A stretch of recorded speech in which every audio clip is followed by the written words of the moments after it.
આજ રોજ નડિયાદ ખાતે બારકોસિયા રોડ ઉપર સમસ્ત મુસ્લિમ સમાજની સાથે સાથે અમારા હિન્દુ સમાજના ભાઈઓ પણ પહેલગામમાં જે આતંકવાદી હિચકારો હુમલો થયો છે, જે વિકૃત માનસિકતા ધરાવનાર કે મુસલમાન કદી આતંકવાદી ના હોય ને આતંકવાદી કદી મુસલમાન ના હોય તેવા લોકોએ અમારા હિન્દુસ્તાનના લોકો ઉપર જે હુમલો કર્યો છે, ઘણા લોકોને ઘાયલ કર્યા છે અને ઘણા લોકોને શહીદ કર્યા છે, તેઓની શ્રદ્ધાંજલિ સાથે સાથે આ આતંકવાદીઓનો વિરોધ કરવા માટે સમસ્ત નડિયાદનો સમસ્ત મુસ્લિમ સમાજ કોઈ પણ જાતની ફિરકાની વિચારધારા વગર હિન્દુ ભાઈઓને પણ સાથે રાખીને બિલકુલ આનો વિરોધ કરી રહ્યા છે।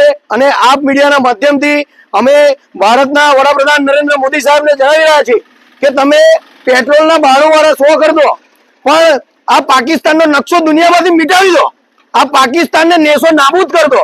અને મુસ્લિમ સમાજ, પૂરા ભારતનો મુસ્લિમ સમાજ આ ઘટનાને વખોડી રહ્યો છે અને પાકિસ્તાનનો સખતપણે વિરોધ કરી રહ્યો છે, આતંકવાદનો પણ વિરોધ કરી રહ્યો છે।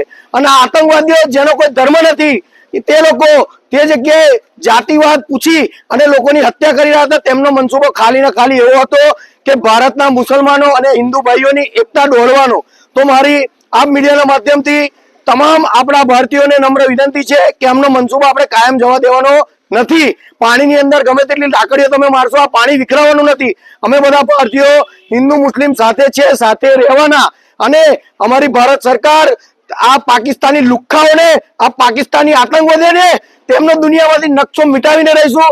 અને પછી એકવાર મારી ભારત સરકારને સમગ્ર મુસ્લિમ સમાજ વતી એક અપીલ છે કે આ પાકિસ્તાનનો નકશો દુનિયામાંથી મિટાવી દો।